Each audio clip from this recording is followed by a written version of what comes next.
برامج تلفزيونية اللي تبث في تونس الجارة. شفنا كثير من الجزائريين اللي يروحوا يشاركوا فيها. اليوم في برنامج افتح قلبك راح نستضيفوا امرأة تونسية جت تستنجد بينا لأنها راهي تعاني من فراق فلذت أكبادها وهي أولادها. لأكثر معلومات نستقبلوا مع بعض نجاة. نجاة أهلا بك. إيش رايك نسلم عليك؟ صباح؟ إيش رايك؟ مرحبا بك نجاة. تفضلي.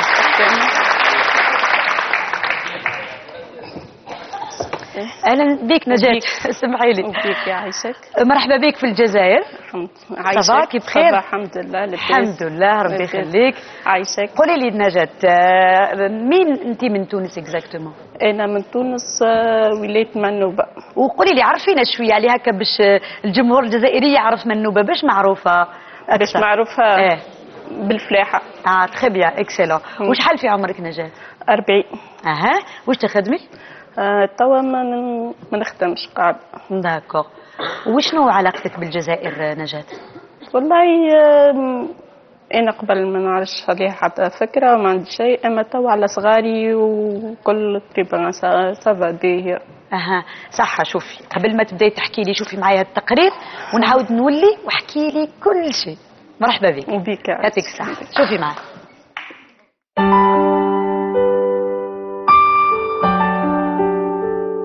نجاة 40 سنة، جاتنا من تونس. حبت تحكي معاناتها اللي تعيشها منذ سنتين، وين كان الفراق مع زوجها في 2015. وهنا بدات قصتها مع الحزن، وبكات الليل مع النهار على فلذة كبدها اللي هما ولادها بعد ما حملهم باباهم وجابهم للجزائر. وهي ما على بالهاش وبقات تنتظر جواب، حتى وصلها خبر أنه الأب مع ولاده في الجزائر. ومنذ ذلك الحين وهي تستنى تشوف ولادها اللي تحرمت منهم، رغم أنها حاولت توصلهم بكل طرق وما زالها تحاول حتى تشوف ولادها اللي تحرمت منهم.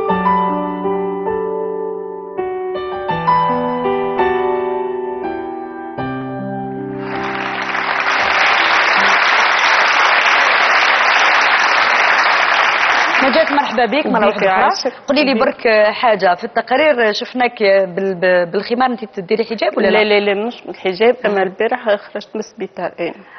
كنت مريضة شوية؟ كنت مريضة وعندي موعد بعد شهر نعمل العملية.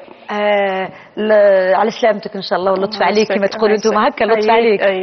قولي لي نجاة، تحكي لي من الاول كامل كيفاش بدات القصة؟ والله من الاول انا تربيت مع عائلتي وكل شديت نخدم في معمل.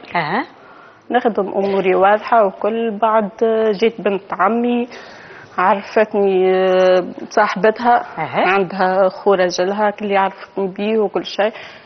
جاو خطبوني من دارنا. كان في 3 أشهر العرس، ما كانش برشا. ما طولتوش؟ ما طولناش. في 3 أشهر كان العرس. بعد عرسنا صافا العام الاول الثاني جبت ولدي منه. بعد صارت مشاكل. هذا اللي تزوجتي به؟ اي. منينو؟ هو اصله جزيري. اما مقيم في تونس وعنده جنسيه تونسيه، دوبل جنسيه. صح. داكوغ. وعنده يتسمى هو بيسك الاصل من الجزائر، اسمها عنده جنسيتين، التونسيه والجزائريه. صح. داكوغ. ومن بعد عشنا صافا لاباس في تونس. يسكن في بارد ودار واموره واضحه. يخدم. واش كان يخدم؟ عامل اتوليه هو خو نتاع نجاره. يخدموا كل اموره صافا وكل. بعد ما جبت ولدي كنت خلاف بيني انا ومرت خوه. مشكله. كنتوا تعيشوا مع بعض كامل كيف؟ اي نعيشوا مع بعضنا كلنا. واش نوع الخلاف؟ حاجه بسيطه ما ليها معنى. احنا يا اخي حكيت له انا بالحكايه كل كيفاش صارت ومرت، خلي يفك علينا من المشاكل وبعدك منها وكل. وبعد جي خوه في الليل مشى شرب هو وياه. شرب راجلي وحده وخوه وحده معناتها. اما بعد تقابلوا. وشنو شرب؟ الخمر. صح. كيف روح للدار قال لي تعاركت انت وياه، قلت له ماني حكيت لك وفي بالك بكل شيء. قال لي انا ما عادش تلزمني وما عادش حاجتي بيك، برا روح هز. فك لي ولدي، فك لي بورتابل ويا، فك لي المفاتح، قال لي اخرج عليا ما عادش تلزمني. جيت جارتنا ام صاحبه كيف سمعت بالحكايه دخلت هي وولدها ورجعوني معناتها للدار. كيف انا رجعت للدار سيمون طلب مني سماح وكل رايدين وكل احنا خاطرش هذه يعني مشكل صغير بين النساء. واش في علاش الرجال يدخلوا روحهم تعاودوا تولوا مع بعض وخلاص يعني ما بعد جا خوه حكى معاه كلمتين لبرا، دخل داخل فك لي ولدي حطه في بيت النوم. هذه المره الثانيه؟ المره الثانيه جبد كرسي من بيت الفطور ضربني بيه 3 كسر على يدي. ضربك كسر لك يدك؟ وعلاه؟ وراسي وثماني وكل شيء.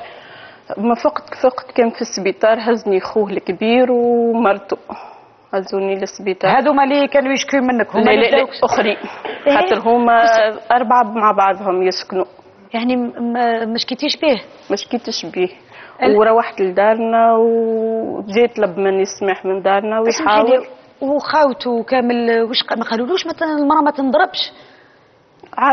عاركوه ندم جيت طلب مني سماح وما عادش نعاود. وكل كان مدمن على الكحول ولا كيفاش؟ مدمن هو على الكحول دائما يشرب دائما تما ما كانش في عقله لما ضربك هكا.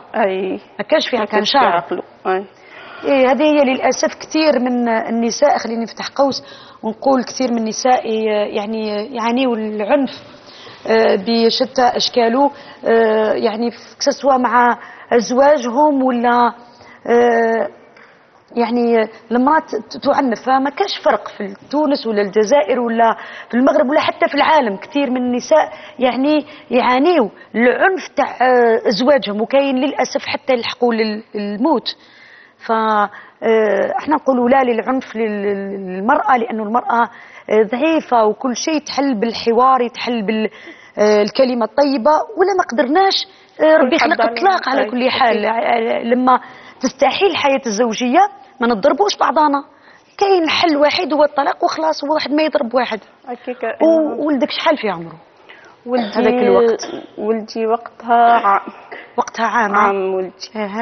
حتى العام مازال. ومن بعد ندم. هو قلتي لي ندم اللي انا باش ما نشكيش ورجعني للدار. كي رجعت للدار وليت ديما مشاكل. من وقتها وليت اقل حاجه وليت مشاكل. وشنو هما المشاكل بعد؟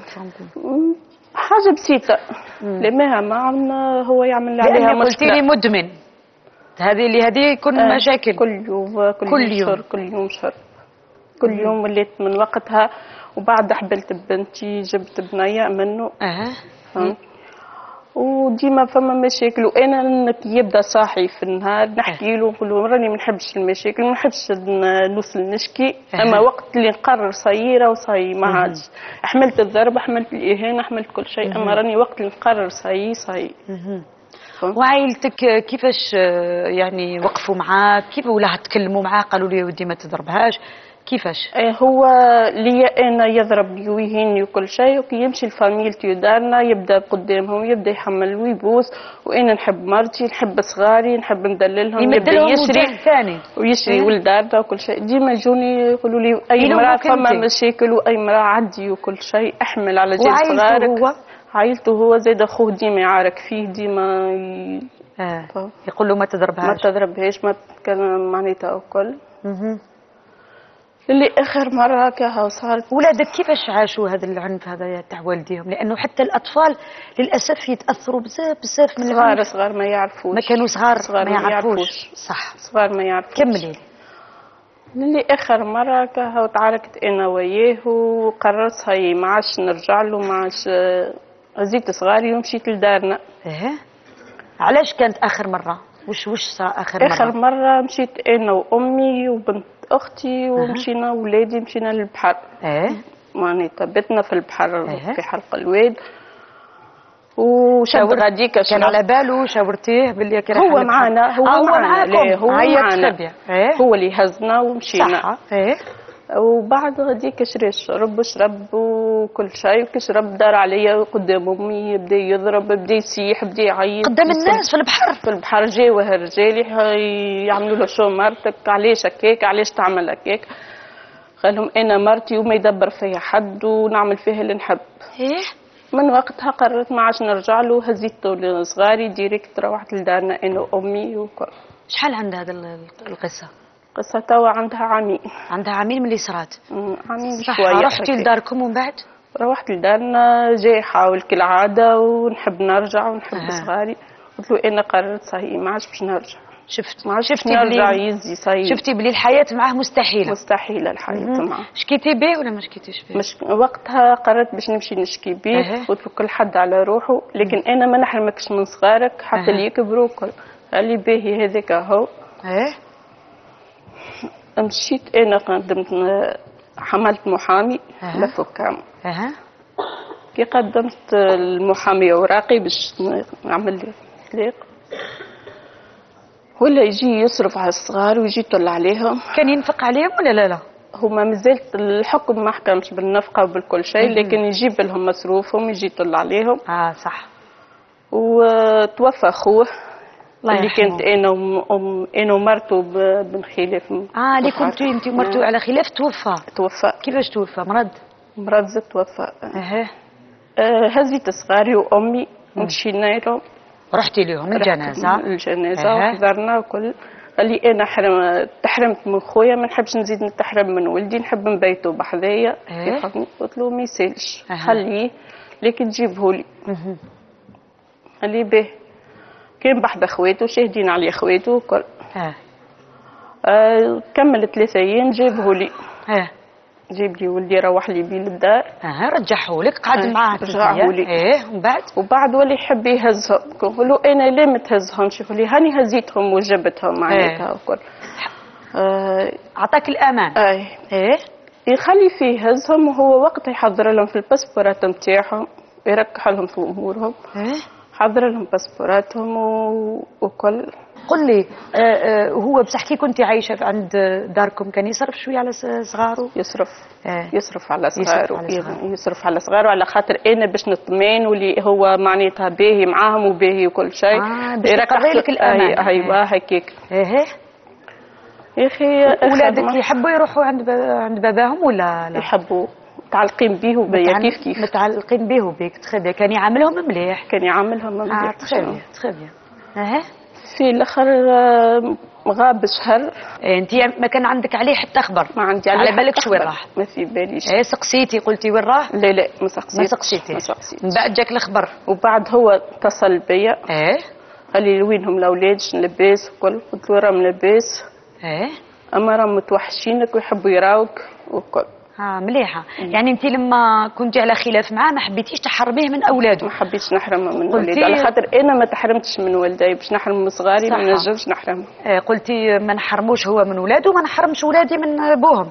هكاك. دونك سي بوغ سا حبيتي تخليه دائما على علاقه مع ولاده. حتى لين يكبروا هما ويقرروا مع شكون باش يمشوا، مع امهم مع ابوهم. والحضانه لمن كانت؟ ما كانتش، ما خذيتيش وقتها الحضانه على خاطر على خلاف فقط. خلاف هكا. بعد هزهم معناتها دخل بهم الجزائر اسناي قبل ما نلحقوا قلتي لي راح للجزائر، قعد شهر وسقساني على ولادي. كي رجع قال لي توحشتهم باش نحب نهزهم نعمل بهم دوره. وكل اما راه باش يبيتوا عندي ليلتي. قلت له ما يسالش. كان برضايا انا. وانت كان جاك الخبر بلي في الجزائر؟ ما كانش. ما على بالكش. وكي كلمك ما قلتلوش وينك ما جيتش تشوف ولادك؟ قال لي عندي خدمه ونخدم فيها وكل، وهاني كنت فازيت تويكا باش نجي لاولادي. صح. كي جا مديتي له؟ كي جا بديتهم له. كانوا بيديك؟ حطيتهم في روضه. منكتهم نهارتها من الروضه، دوشت لهم، فطرتهم. حضرتهم. شحال كان في عمرهم بين زوج؟ هي تو بنتي 5 سنين، في فيفري تعمل 5 سنين. 5 سنين تعرف يعني. وولدي هما توا. اما وقت اللي هزهم 3 سنين. 3 سنين. والطفل؟ وقتها 4 سنين. 4 سنين صح. حضرتهم له، جاي هزهم من الدار. نهار الاول محل التليفون طمنت عليهم لاباس وكلمتهم صغار وكل. النهار الثاني سكر التليفون، غلق لك التليفون. حاولتي تكلميه والو؟ انت قلتي بالك خلاص له لا شارج تاع الباتري ولا؟ انا تحيرت وقتها، انا بديت نتحير عليهم وكل، وهو هزهم الخميس. اسمحي لي، كي تحيرتي لقيتي التليفون ما رحتيش عنده تحوسي؟ في الليل وقتها ما عيطتيش التليفون. قمت الصباح 5 نتاع الصباح مشيت للدار. رحتي لعندهم؟ قالوا لي خواتو ما في بالناش، ما نعرفوش عليه حتى شيء. قالك ماوش هنا؟ مش هنا، ما ندروش عليه. طلعتي نلوج، سألت صحابه، سألت فركست عليه في كل بقعة يمشي لها هو. مشيت للاتيولي نتاعو ما فماش. نولي نروح للدار، نرجع غدوة الصباح زاد كيف كيف. بعد مرة خويا قالت لي راهو باع بايتو في الدار، وراه دبش واشترى خباه واشترى هزو. وين راح؟ راح قلت لي الجزائر. هي بدا ما في وقتها ما قلتليش راهو في الجزائر. بعد هما كلهم كي انا سمعت اللي هو في الجزائر وقتها هما كلهم اي في بالنا بيه في بالنا بيه. انت اما الاول خبوا عليه كامل، خباو عليه يعني عائلته خبات عليه بديرها جا الجزائر. اي خباو عليه.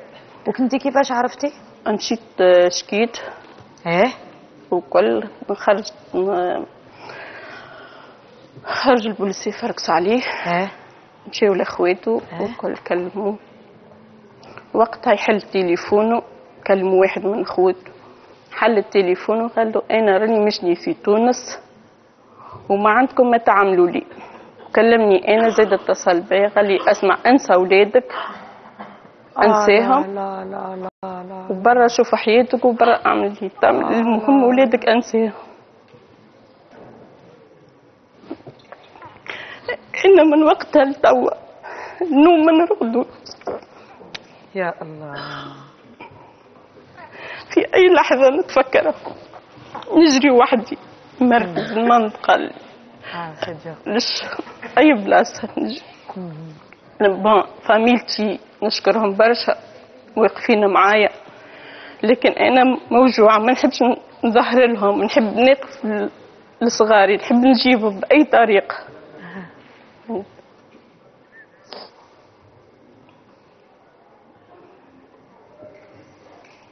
شحال عندها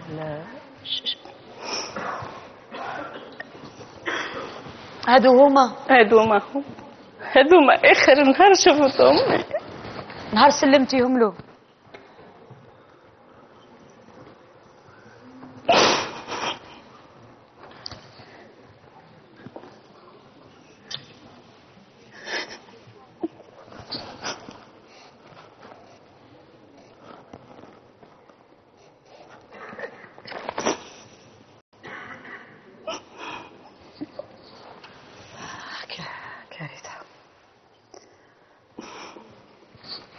والله يعني ما نقدرش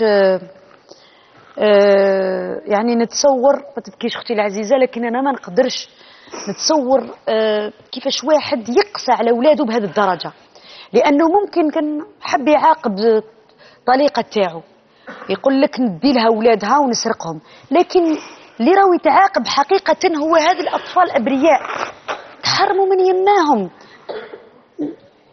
وانا يعني نتخيل شحال بكاو عليها، كيما هي تبكي هما بكاو، ويقولوا نحب نروح عند ماما وراهي ماما دي جوغ لوندومان، يرقدوا ينوضوا ما يلقاوش يماهم قدامهم، حياتهم تتبدل، المحيط تاعهم يتبدل، البلاد تتبدل، كل هذا الشيء. والام تاعهم يعني الشخص اللي قريب ليهم في الدنيا، يعني نحب ولا نكرهه، الام هي القريبه لاطفالها. وانا كجزائريه ما نقبلش انه ام تتمرمد هكا وينحيوا لها اولادها. انا نقول لك حاجه، انا يعني نوعدك قدام كل الناس اني راح ندير كل ما في وسعي على جالك وعلى جال هاد الاطفال هادو،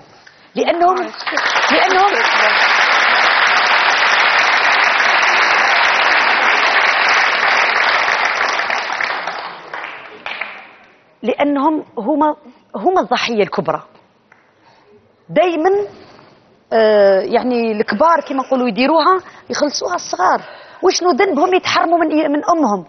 وشنو الذنب تاعهم انهم يتحرموا من امهم؟ والحضانه في العالم كامل تبقى للام، والام ما تحرمش الوالد باش يشوف وليداته. هذا هي حتى الحاكم زين ما حكمش، ما حبيتش نحرمه يشوفهم ويجيهم ونمنكهم نهار اللي باش يجي، نمنكهم الروضه ونحضرهم له ويجوا. اكيد ديتيهم له بيدك. ديتهم هذيك اللي شاويتني انا اللي عطيتهم له بيدي. قولي لي حاولتي شحال عندها هذه القضيه هذه؟ شحال عندها؟ عندها عامين تو. عامين. واش درتي في العامين هذوك؟ اعطيني منذ عامين وشنو المراحل اللي قمتي بها بعد ما خطف لك طليقك وولادك؟ واش درتي؟ احكي لي. نجري للحاكم، نمشي مشيت للقنصليه. واش قالوا لك؟ القنصليه معناتها ارجع لنا في المحكمه كيف لوزاره الخارجيه نزلت اذن ملكي للجمهوريه، نزلت ما تبعث لهمش. كهو انا نجي حطيت اللي وصلت لكم ليكم انتوما وان شاء الله. جيتي الجزائر من قبل ما تجي البرنامج يفتح قلبك؟ ما جيتيش يعني مرة. اول مره جيتي الجزائر مباشره البرنامج يفتح قلبك اول مره باش يعني تحاولي تلقاي الحل انك تسترجعي اولادك. وعلى بالك وين راها ببخي في الجزائر؟ لانه الجزائر كبيره بزاف. عندك معلومات هكا شويه ولا ما عندكش؟ والله عندي معلومات. وشنو هي؟ انا تعرفت على وحده على الفيسبوك انه فاميلتنا جزائريه نشكرها برشا اللي بعثت له انتي وقبلها. واش بعثت له؟ انتي بعثت له انفيتاسيون في الفيسبوك. بالفيسبوك دعوه في الفيسبوك. دعوه قبلها معناتها حبوا يتقابلوا. قالت له انا جزائريه ونعاونك ونقف معاك وكل شيء. وهي كل تحب تقرب له باش لي انا تجيب لي المعلومات والادريس نتاعو وكل شيء. صح. مشيت له للدار قال نتقابلوا لبرا. قالت له لا اعطيني الادريس نتاعك ونجيك انا للدار. مشيت له للدار بعثت لي الادريس وعملت لي فيديو نتاع الاولاد وبعثتهم لي. شفتي وليداتك عامين من بعد من وقت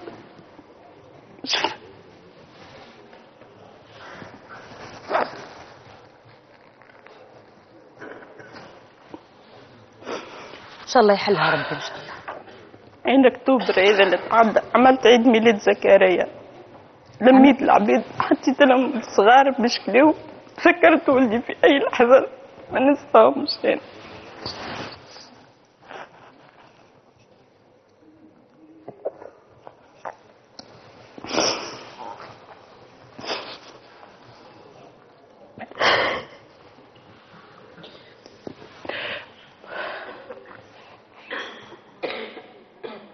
نتمنى من ربي ونتمنى الشعب الجزائري والتونسي يعاونوا ويقفوا معي. يعني الشهر الجاي نعمل عملي، نحب نحمل الاولاد يقبل العملي.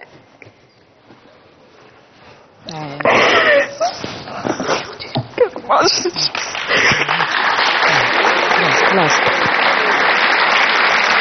كوراج كوراج. أنا معاك معليش خلاص كوراج. شوفي أنا أختي العزيزة ونحس بيك، لأنه كما قلت مقبل أنه أصعب حاجة في الدنيا أنه تنحرم من أولادها وما على قيد الحياة. لما ياخذهم الله عز وجل باين قضاء وقدر، توفوا داهم ربي مدهم لنا وداهم. لكن لما يكونوا على قيد الحياة ويخطفوهم لك وما عندك عليهم حتى خبر وبعد عليك وبلاد واحدة أخرى، صعيب الشيء، صعيب بزاف.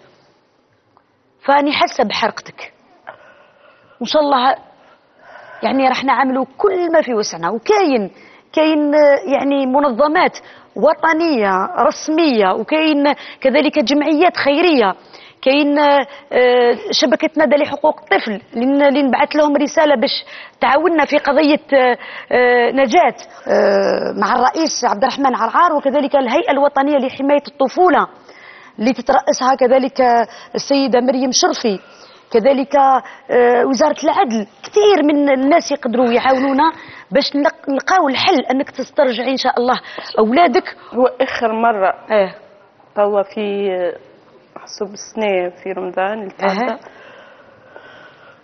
بعث لي في الفيسبوك معناتها كي بعثت له انا قبلني قلت له حاجتي بصغاري، قال لي تفضل شنو تحب، قلت له حاجتي بصغاري، قال لي انا نسي فيهم وماذا بك تبعدهم وتبعدني.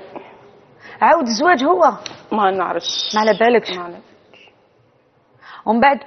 ومن بعد بلوكاك ولا كملتي تحكي معاه؟ بلوكاني. بعث لي تصاور الاولاد. بعث لك كمان تصاور. بعث لي تصاور الاولاد يا سيدي راهو حل يا سيدي، يا سيدي ودار فيك مزيه. سي فريمون نيمبورت كوا، كارثه على بالك. ومن بعد حدث الطلاق ولا ما انا عملت طلاق غيابي. عملتي طلاق غيابي؟ ايه وخليت الحضانه. وش يعني قولي لي، احكي لي شويه على القانون في الدوله التونسيه، يعني كيفاش صرات؟ مدوا لك الحضانه عليك؟ عندك عندي الحضانه. عندك الحضانه؟ عندي الحضانه. ايه عندي الحضانه وحكموا لي بطلاق غيابي. وقتاش هذه انا نشوف ورقه الحضانه منذ 2017 تري بيان. وحكم الطلاق وقتاش الشهر اللي فات هذه تاع الطلاق في 2018 9/10/2018 يعني مؤخرا فقط. وهو قداش عنده من اللي راح؟ قلتي لي عامين من اللي راح. يتسمى هو اخطفهم قبل ما تخرج الحضانه. قبل ما تخرج الحضانه هو يتسمى نقدروا نقولوا بلي كانوا اولاده قانونيا كانوا يعني كيفاش يقولوا اولاده، والحضانه كانت ليك وليه هكا. حتى من بعد باش انت جبتي الحضانه تاع الاطفال. لكن رغم هذا يعني باش يحرق كبده الام اللي كانت هي اللي تربي، ماشي هو اللي كان يربي، هو كان يديهم خطره في الزمان كما يقولوا وبدون علمها، ويبدل البلاد ويروح. والان هو عندك الحضانه، فتقدري تسترجعي للاطفال تاعك لانه القانون من جهتك، فهمتيني؟ راح احنا على كل حال لازمنا مختص في القانون باش يزيد يوضح لنا الامور اكثر واكثر ان شاء الله في الجزائر. قانونيا نروحوا نتبعوا يعني مرحله بمرحله. كما قلت لك المرحله الاولى نروحوا نشوفوه، حب يفهم اللهم بارك، ما حبش يفهم نلجؤوا للطريقه القانونيه. والمهم والاهم اننا نعاودوا نلاقيوك بصغارك وباولادك ونلقاو الحل باش تسترجعيهم ان شاء الله. ان شاء الله. قولي نجاة، علاش ما جيتيش هنا الجزائر عنده باش تحكي معاه يعني هو شخصيا وباش ترجعي ولادك؟ انا ما نعرفش الجزائر وما عندي حد معناتها معايا باش يكون معايا. جيت للبرنامج باش تعاونوني تقفوا معايا انتم. ملي تفرجت في البرنامج معناتها بديت نحاول باش نتصل بيكم، واتصلت بيكم وكل جيت باش انتم تعاونوني. انا ما نعرف حد في الجزائر، بالحق ما نعرف حد في الجزائر. رانا كامل خاوتك هنا، ما تقلقيش كامل روحك. يعيشك. لانه الجزائريين ما يحبوش الظلم مهما يكون، ما يحبوش الظلم. وشكون حبيتيني نجيب لك اليوم البرنامج يفتح قلبك؟ حبيت نجيب صغاري ونجيبه هو ونقول جيب لي صغاري، علاش عملت فيا هكا انا ما حرمتكش منهم باش انت تحرمني منهم. واسمه طريقك واسمه؟ رضا دحمان. رضا ان شاء الله طليق نجاة السي رضا يكون متواجد اليوم معنا في برنامج افتح قلبك.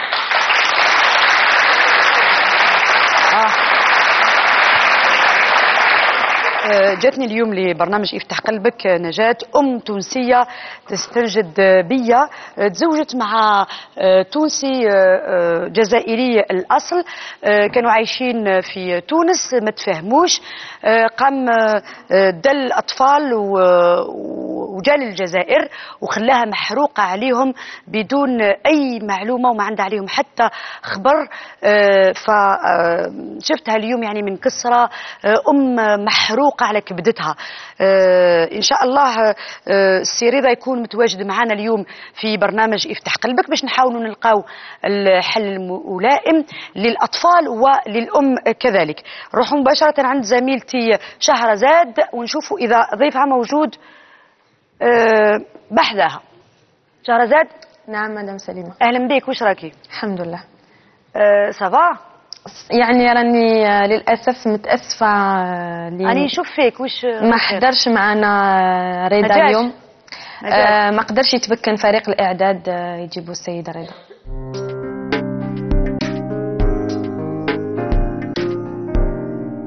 أنا على كل حال في قضية كما هذه نتأسف كثير و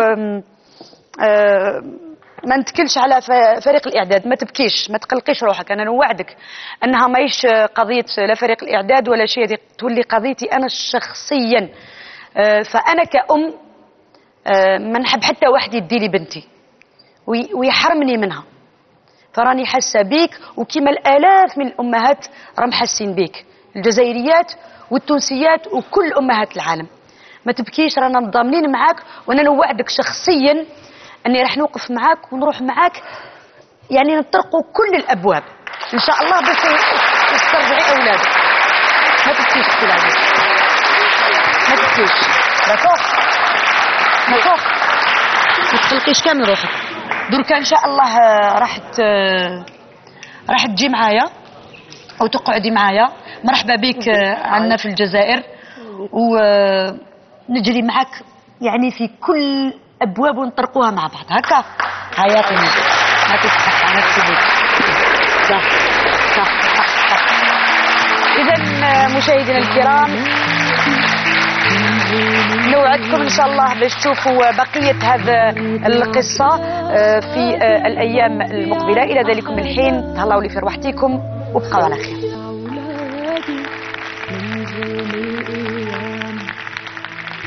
أرضي عبلادي خوفي عالأحلام، ما بعرف نحن لوين.